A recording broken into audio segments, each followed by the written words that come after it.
our ministerial colleagues from Syria and Cyprus, Excellencies, Mr. R. Dinesh, Chairman CII International Council, Mr. Chandrajit Banerjee, Director General CII, my colleagues from the Foreign Ministry, distinguished guests. I'm truly delighted to speak to you today at the inaugural CII India Mediterranean Business Conclave, which is a new initiative that the Ministry of External Affairs has embarked upon in collaboration with the CII. Now, although this particular endeavor is recent, I think you all know, and the other speakers referred to it as well, that the historical ties between the Mediterranean Sea, the Mediterranean region, and the Indian Ocean actually date back centuries.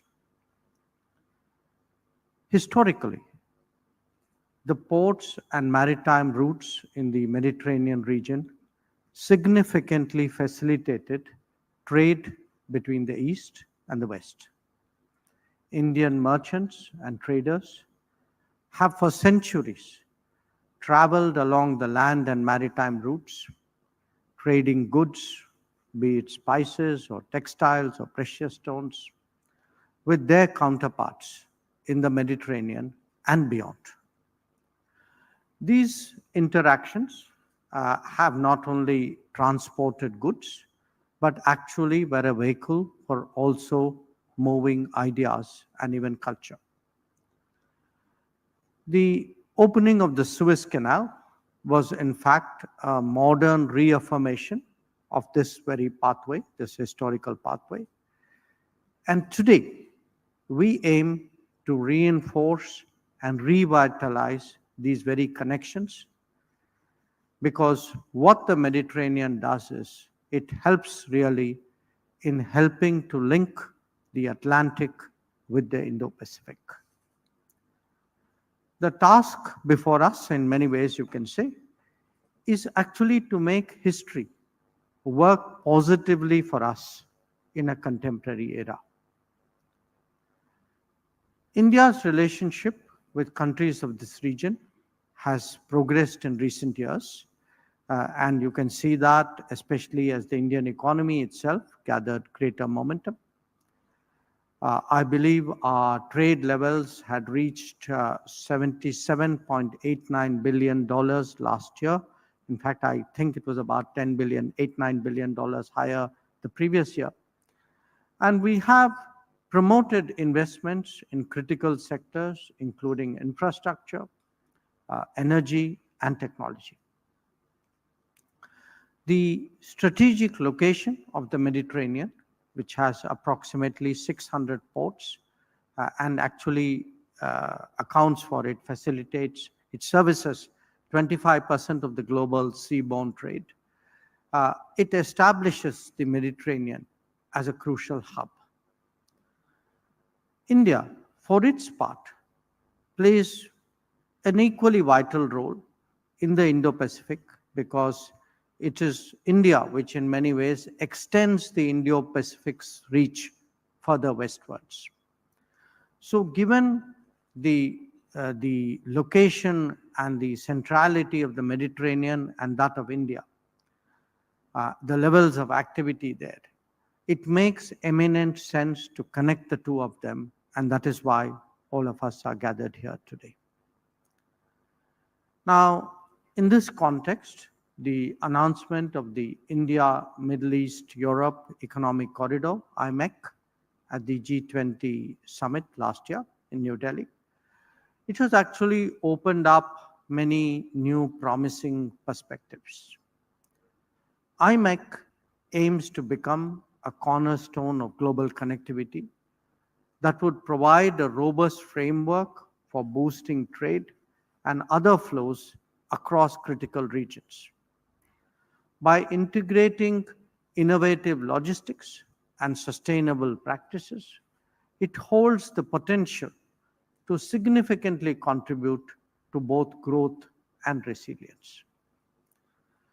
Now, in a world that is volatile, that is uncertain, security and stability also have to be an integral part of our calculation. So it is very natural that strengthening defense and security cooperation with Mediterranean nations should actually parallel the deeper economic links that we have sought to build in recent times. This has taken the form of exercises, of consultations, of exchanges. But in an era of rapidly changing technologies and supply chain disruptions, there is actually a very strong case for industry interaction. After all, Make in India has now taken deep root in the defense domain as well. Energy cooperation is another very crucial dimension. It's not just the Mediterranean region's abundant oil and natural gas reserves. That is important, we recognize that. But it is actually its vast green hydrogen and green ammonia potential that today present new opportunities for collaboration. And I'm happy to see that Indian business is actually already active in exploring that. Our interests in maritime and blue economies similarly offer greater scope for synergies. By focusing on marine resource management, coastal protection, and sustainable fisheries, we can actually harvest economic opportunities while preserving environmental health of our seas. Cooperating in shipping is particularly important, and as also in other aspects of maritime infrastructure, and in building the associated human resources to our mutual benefit. Again, I think most of you know today how deeply Indians are involved with global shipping. Urban infrastructure development is similarly very crucial. It's crucial for us, it's crucial for the Mediterranean, indeed for the entire world. Now, a country like India, which on average has built 1.5 to 2 new metros every year, which has built 7 new airports annually for the last 10 years, we can be a serious partner for Mediterranean economies. Upgrading transportation systems, enhancing public services, and investing in smart city technologies can actually be a two-way flow between us. Similarly, collaboration in these areas will foster more resilient and efficient urban environments. India has solid experiences and really, I would say, tested capabilities that we today bring to the table. Embracing technological advancement and fostering innovation are essential to address contemporary challenges and drive future growth. Investing in digital infrastructure, and I think DG CII and Mr. Dinesh both referred to it, promoting research and development, supporting tech-driven solutions, all these can enhance regional competitiveness and facilitate economic progress. Whether it is our startup world or our digital deployments, there is again a track record that India has to offer to the Mediterranean as it has to the rest of the world. Today, India is the fifth largest economy, and that could well be the third largest by the end of this decade. Given this momentum, we want to deepen our engagement with the Mediterranean region. Initiatives such as Make in India and Atmanirbhar Bharat are designed to empower potential investors and drive growth in India. We offer enormous opportunities for Mediterranean countries to invest, to trade, to collaborate, and to exchange mutual expertise and capabilities. Our growth story means more opportunities for the world. Think about it. The target to set up renewable energy capacities of 500 gigawatts by 2030 itself means an investment of more than $250 billion. The food processing industry is expected to open up completely new avenues for collaboration. The Sagarmala Ports Modernization Program again holds great possibilities across the logistics chain for Mediterranean economies who actually have a long history here. So, and again, I would ask you to turn your attention to electricity grids flowing from the International Solar Alliance, which one of our colleagues referred to. India has championed the One Sun, One World, One Grid initiative. This visionary endeavor seeks to build a trans-regional green grid, enabling the transfer of renewable energy across geographies. While leveraging different time zones, we aim to maximize the use of solar power and reduce our reliance on costly energy storage systems. I've already mentioned our interest in green hydrogen. India has made initial commitments to become a green hydrogen hub, and several significant investments have been announced in green hydrogen projects at home and abroad, including the Mediterranean. The prospect of an integrated digital corridor between India and Mediterranean is also very intriguing. After all, high-speed and secure flow of information, data, and digital transactions will soon become as essential as land routes and waterways.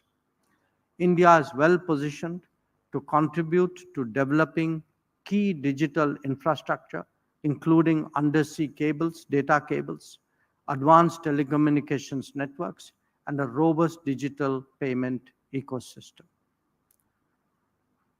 Now, the ongoing conflict in West Asia understandably has generated concerns about some of these contemporary initiatives.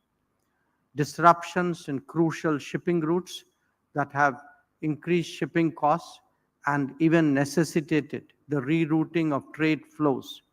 They have all added to our collective worries. But if you reflect on these very developments, on these happenings, they only strengthen the case for de-risking as the three hubs of India, Europe, and the Middle East step up their interactions. What we need are actually more connectivity, not less. I believe that policymakers and businesses of the participating countries of the region have had a good exchange today on various specific issues. It is vital that as we move forward, we embrace this collaborative spirit, uphold open communication, and commit to shared goals. Together, we can address today's challenges, unlock new opportunities, and build a resilient and connected future.